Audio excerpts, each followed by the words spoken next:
Sesto. Restò 300 anni arrogato, con grande impegno e fede venerato, mentre la sua fama si accresceva per la provincia e la Sicilia intera. Anche d'oltremare si recavano, con fede ardente grazie chiedevano, per concessione del Signore miracoli elargiva il protettore.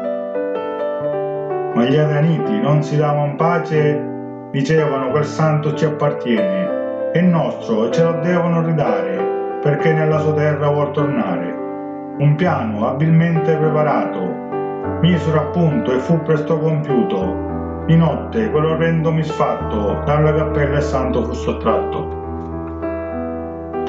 Ma Dio potente dal suo eterno trono sorveglia e vede sopra di ogni cosa. L'orrendo gesto venne condannato, pagarono così il loro tributo.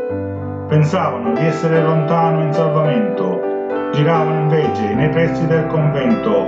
Così vanificata quella mossa, gli adraniti scapparono di corsa.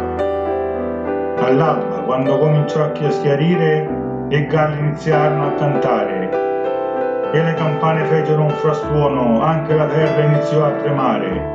Arrivarono in massa gli alcaresi, di zappe e di bastoni erano armati, recuperarono la preziosa bara, in festa la portarono ad Alcara.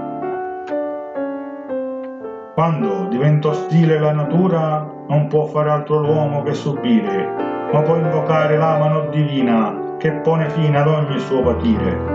Quando una forte arsura prolungata rischiava di distruggere ogni cosa, e dal sole la terra era spaccata, la popolazione era affamata.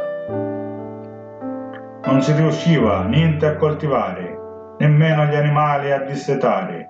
Sembrava il giudizio universale, non si poteva fare altro che pregare. Una volta ancora la fede vinceva, Nicola le preghiere esaudiva. Tuonò forte, il cielo si oscurò, cadde la pioggia e la terra si saziò. Il popolo alcaresi con impegno documentò i miracoli eclatanti per poterli a Roma inviare e Nicola poter canonizzare. Tanto tempo era già passato, risposta non si era ricevuta, infine l'impegno fu premiato e Nicola fu santo proclamato. Molto tempo era ormai passato, gli adraniti tornarono agguerriti.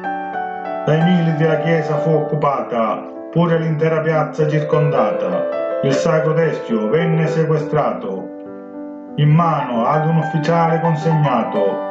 Per gli alcaresi fu una brutta storia, ma gli adraniti ebbero vittoria. Il santo non è di Alcara né di Adrano, perché lui è gran ministro in paradiso. Il sommo sapere lui detiene, e non banalità o cose terrene.